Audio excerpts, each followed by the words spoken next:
Hi guys, William here, and today I'm going to be talking about why your diamond hands may be weighing you down. And what I mean is HODLing. Now, of course, HODLing is a great portfolio management strategy. It works in the long run if you're invested in crypto. However, it's not a strategy that you should employ 100% of the time. And today I'm going to be talking about a simple portfolio management strategy that I think could help you in the years to come. It's a portfolio management strategy that I think works in a bull market or in a bear market, in high volatility or low volatility. Now, this is not a trading portfolio strategy. This is a long-term portfolio strategy with spot positions. We are going to hedge our accounts, but not by shorting. We're going to be doing something called capital preservation. And remember guys, if you want to get access to the CryptoStackers Discord and trading view indicators, you can check out the link in the description below.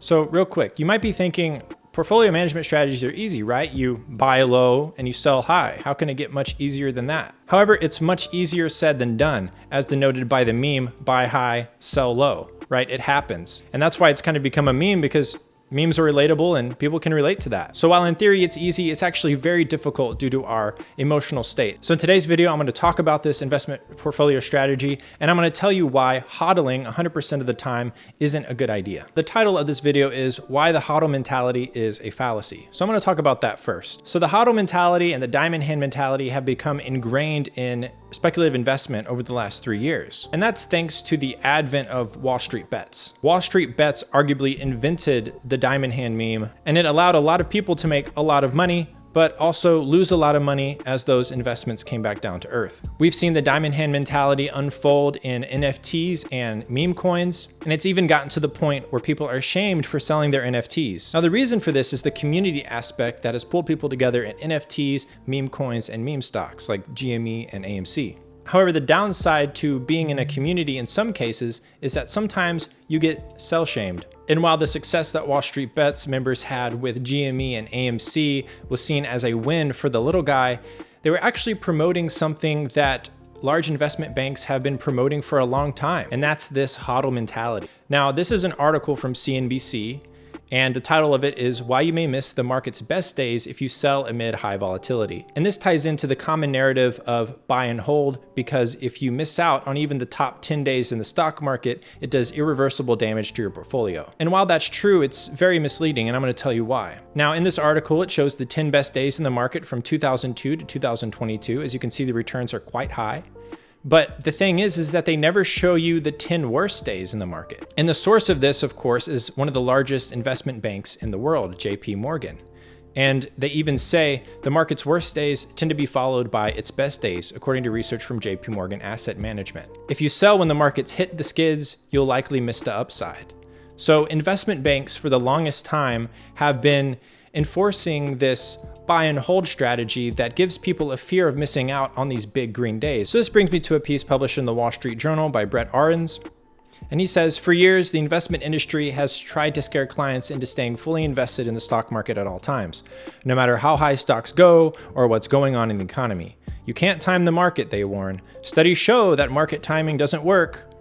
They'll cite studies showing that over the long term, investors made most of their money from just a handful of one-day gains. In other words, if you miss those days, you'll earn bupkis. And as no one can predict when those few big jumps are going to occur, it's best to stay fully invested at all times. So just give them your money, lie back, and think of the efficient market hypothesis. You'll hear this in brokers' offices everywhere, and it sounds very compelling. So this got me thinking about a critical question. Is it better to miss out on the 10 most positive days in the market if it means that you get to sit out on the 10 worst days? And so I was looking into that a little bit, and it turns out that yes, it is. Now here I have a chart pulled up from realinvestmentadvice.com. I'll put a link in the description below if you want to check out this article. But it's just showing here on the y-axis the daily percentage change in the S&P 500 over a certain period of time. And as you can see, we have these periods of low volatility and high volatility. And in these periods of high volatility, you have massive markups in price, but also massive drawdowns in price. And those really volatile moves tend to happen around the same period of time. And here we're talking about the S&P 500. If this is true in legacy, in crypto, just give it some steroids and there you go. So this HODL or diamond hands mentality really only gets you to focus on this top part of the chart. By HODLing, you're really only doing half of what you need to be doing to outperform the average investor. What happens is when you're so focused on catching the biggest green days, you're exposed to the biggest red days. Which brings me to my next point. So we're going to actually zoom into the 2020 pandemic over here, and we're going to look through what the largest swings were in the Dow Jones. So we have Monday, February 24th, all the way through Friday, March 20th. And these are the largest swings in the Dow Jones. Now, this was a period of very high volatility. And as we know, volatility can increase swings to the upside or the downside. So this shows us to catch the biggest days, which added up to around 7,500 points in the Dow, you had to sit through a loss of almost 10,000 points. So instead of trying to stay in the market, HODL, so you can be exposed to these really large green days, you're much better off exiting the market completely, because in times of high volatility, the downside outweighs the upside. And the reason for this is simple math. So as you can see here, linear percent drawdowns, right? These are increments of 5%, require an exponentially greater amount of capital appreciation to reach break even. Using the two extremes, a 10% drawdown in your account requires an 11.11% gain in order to break even, but a 75% drawdown requires a 300% gain in your account in order to break even. So based on this fundamental math principle, it's much better to have a portion of your portfolio that is not exposed to the markets, so that you're able to miss out on the biggest red days that the market has to offer. So that's exactly what we have here on the left to demonstrate this. So we have three model portfolios. The bottom one is the portfolio that missed out on the 10 best days. And as you can see, it greatly underperformed the HODL portfolio. Above that is the orange portfolio, which represents a portfolio that missed out on the 10 worst days. And because of this principle of percents, you can see that 10 times out of 10, you would want to be the orange portfolio. And that's the basis of this portfolio strategy. Now, it's important to remember that no portfolio strategy is going to protect you from downside. In any market, with any investment, you're taking on risk, and at some point, that risk has a cost. If risk had never caught up to you, there would be no point of investing, because there would be no reward. So what have we done in this video so far? Well, we broke apart the myth that you need to HODL 100% of the time, all the time, because you're not good enough to time the markets. And if you miss the biggest days in the market, it's going to do irreversible damage to your account. And the reason it's false isn't necessarily because it's fundamentally false, but because it doesn't explore the whole truth. The whole truth is that there are specific times in which you need to pay yourself. What is the point of taking on risk and investing in crypto if you don't actually pay yourself? So based off of that, we can conclude that it is better to be absent for the 10 worst days than it is to be present for the 10 best days. Now, the reason for this isn't only the law of percents. It also has to do with human psychology. Fear is much stronger than greed. Because of that, you'll often see a lot more panic selling than you will FOMO in the opposite environment. So that brings me to the next point. If our base portfolio is this purple portfolio here, but we're trying to expose some of our portfolio to this orange portfolio, I just said portfolio like 5 times. What we need to do is we need to find a way to build cash positions as our investments grow, so that that cash position over time kind of becomes like its own little portfolio that is insulated from large drawdowns. And when these large drawdowns do occur, you have a chance to deploy that capital. So if we go back to volatility, we can see that in the S&P 500, the most volatile times down here in blue were accompanied by the biggest drawdowns in the market, with a couple exceptions. And the largest periods of volatility in the market in 2020 and in 2008 were accompanied by very large decreases in the market. And one interesting point is that these peaks in volatility oftentimes coincided with the bottoms. So as you can see here in 2008, we had a big drawdown, and peak volatility around the 8th of December would have been a decent time to actually buy. You can see that here we had a peak in volatility after this drawdown, peak in volatility after this drawdown, peak in volatility after this drawdown, peak volatility after the 2020 pandemic lows, and we just had a smaller peak in volatility here recently in 2022. So it just goes to show again that when you have increasing amounts of volatility, fear is usually stronger than greed. I'll read this quote. "For one thing, we usually act too quickly when we are trying to make money, and too slowly when we are trying to protect our money," which is capital preservation. When you are pressed to make a decision, ask yourself, am I doing this to protect my money or to make more money? If the answer is to protect money, act more quickly. If the answer revolves around making more money, act slowly.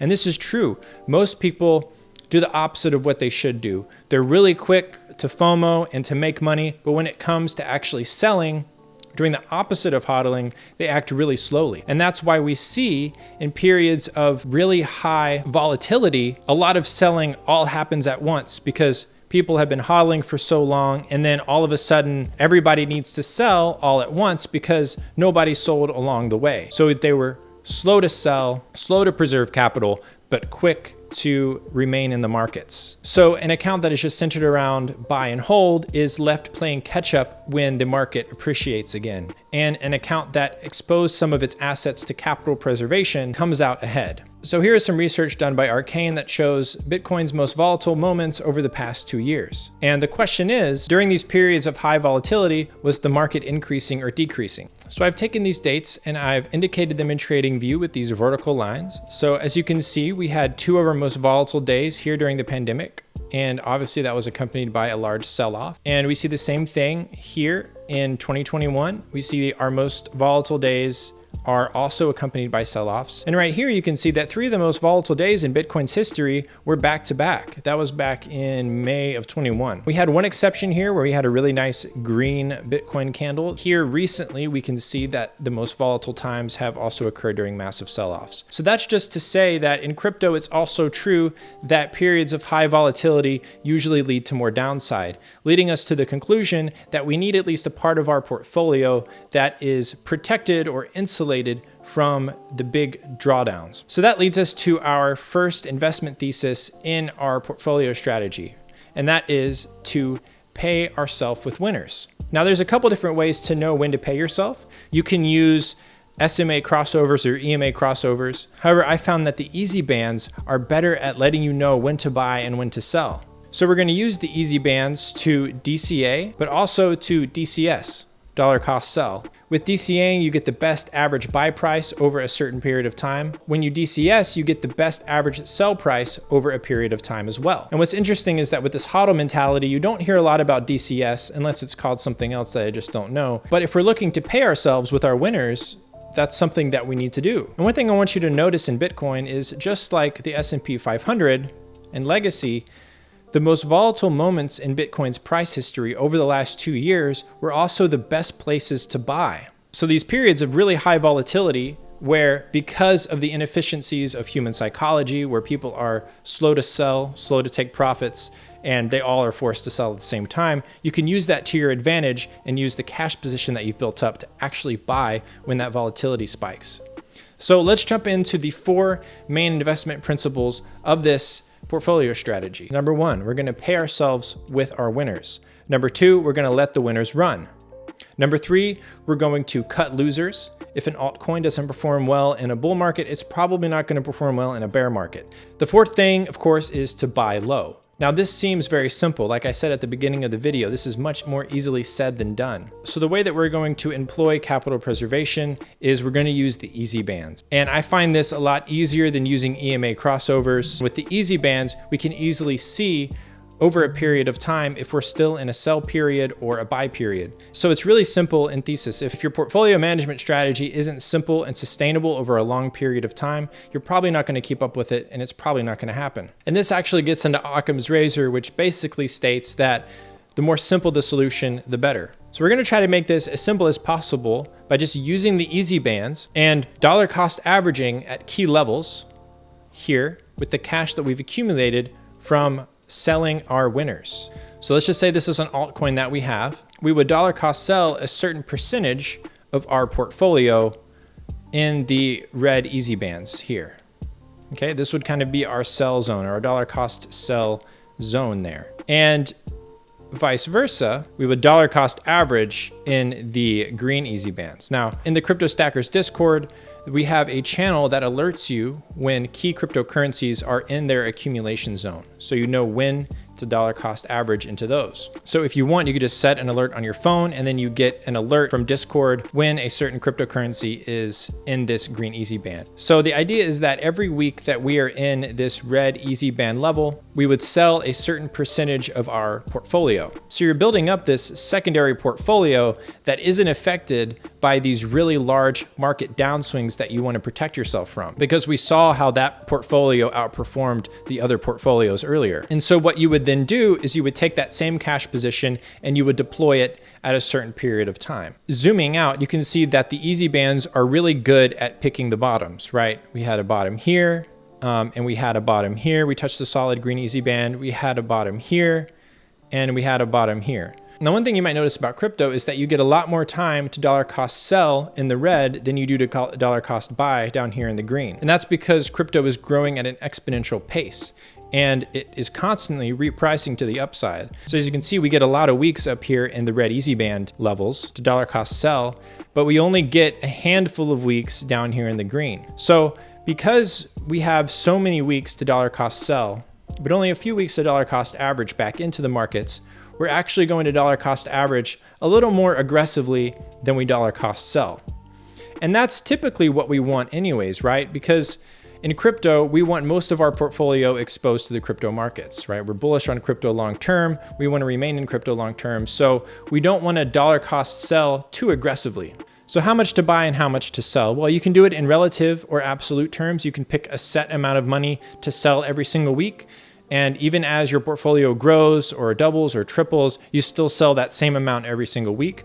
Or you can do it in terms of percentages, which I personally like, because as your portfolio appreciates and the market goes higher, you're selling more and more every week to build that cash position up even more. So if we were trying to perfectly model that orange portfolio from earlier, we would be in 100% cash at the top. We would avoid all of the worst days, and then we would redeploy back at the bottom, 100% of our stable coins back into the crypto market, and then we would be there to experience the most positive green days. However, we're not wizards. We can't do that. No one can time the top and the bottom. So we have to find that happy medium where we're exposed to the market enough to feel comfortable, but we're also building a cash position so that a portion of our portfolio is hedged. So let's say we're in a bull market and we did step one, we paid ourselves with winners, right? And then you can continue to let them pay you as they run. And the idea is that eventually you'll be able to pay off your initial investment with the cash that it makes you. So one thing that I did in the last bull market was I took my initial investment out for every 3x. So I was able to do that a few times and it worked out really well. I did it with Terra Luna, for example. And because of that, I had a cash position that protected me from the most volatile time in Luna's history. As you well know, Luna went to zero. So you never know what a cash position that you build from an altcoin position or a Bitcoin position will do for you one day. It may save your portfolio. And then again, you're gonna cut the losers. So the money that is in the losers, it is better used elsewhere. So this is just an extra investment principle to keep in mind. If it doesn't perform well in a bull market, it's not gonna perform well in a bear market. And then all you have to do is sit on that cash. This is actually probably the hardest part, is just sitting on the cash, at least for me, just sitting on this cash, just letting it sit there, and you're just getting eaten away by inflation, and you're like, I want to be in these markets. Why am I not in these markets? It's so important to keep your head about you and to sit on this cash. Remember, be slow to deploy capital. Be slow to make money. Be quick to preserve capital. So we may have to sit on this cash for multiple weeks. So if we go in here, we had multiple periods during this week where we would be deploying capital, and you can decide for yourself how much you want to deploy. Maybe it's 5% or 10%. So remember that when we were building our cash position in the red easy bands, selling 5% of our portfolio became a larger and larger number in terms of dollar value as the cryptocurrency ran higher. Well, it's the opposite here. So if we're deploying 10% of our stable coins, every week that we deploy 10%, since our stable coins are dwindling as we deploy, 10% actually becomes a smaller and smaller number. So with deploying stable coins, you kind of want to do the opposite that you did when you sold. You want to deploy a higher percentage the lower that the cryptocurrency goes. So maybe you start off small by DCAing with 3 or 4%, maybe 5%.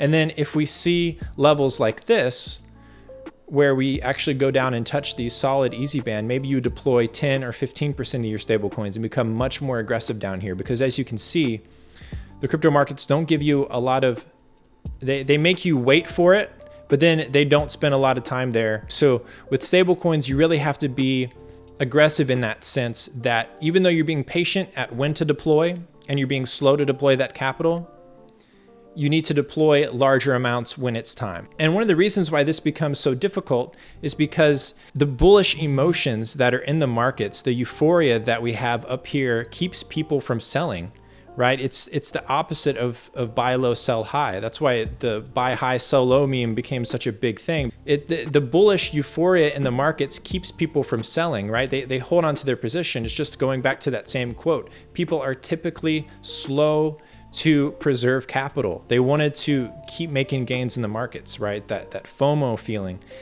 And then all of a sudden, everybody has to sell at the same time.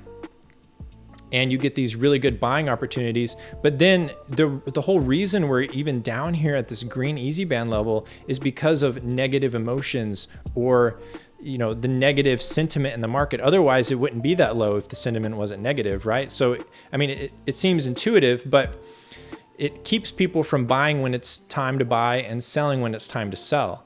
And so the investment thesis of buy low and sell high becomes very difficult. So on the topic of missing out on the 10 worst days in the market or being present for the 10 best days in the market, we can ask ourselves, at what point in time is one more likely than the other? We can use the easy bands for that. When you're down here in the green easy bands, it becomes very unlikely that you're going to see continued high volatility to the downside. What's more likely is that you'll see high volatility to the upside. The opposite is true when you're up here at the red easy bands. The likelihood of increased volatility to the downside, giving you those 10 worst days, increases dramatically the higher you go into these red easy bands, which is why we're building a cash position to prepare for that. So in summary, this portfolio strategy is meant to be simple. It's meant to take the emotions out by showing you visually where you want to buy and sell. And it's up to you whether or not to listen to the market sentiment or to buy when you know things are undervalued when you're down here in the green, right? You want to space out your sells. So you want a dollar cost sell, and then you want to take that cash position, wait on it, be smart with it. And if you want to take those stable coins and earn yield on it, you can do that to grow your cash position even further. And then you can wait for the most opportune times to deploy that capital, knowing that you may have to deploy the capital more aggressively than you accumulated it. While it's true that missing out on the 10 best green days in the markets does cause irreversible damage to your portfolio, what causes more damage is being involved in the markets whenever you have those massive drops. So by utilizing this portfolio strategy, we're building a cash position that insulates our portfolios from such instances. And while we do that, we're maintaining a larger portion of our portfolio that is exposed to the markets. So when you take the average of both, you end up getting a portfolio performance somewhere in the middle of the orange and the purple. So I hope you enjoyed that. If you stuck with this video this long, thank you so much. Make sure to drop a like and subscribe if you haven't already. I know that these videos get long-winded. I need to find a way to cut these videos down. So I am going to work on it. And hopefully that would make the videos a lot more digestible. So if this is your first time coming across CryptoStackers, this is the second CryptoStackers channel. The main CryptoStackers channel has almost 30,000 subscribers, and the link is in the description below. Thanks again, guys, for watching. I'll see you next week. Bye.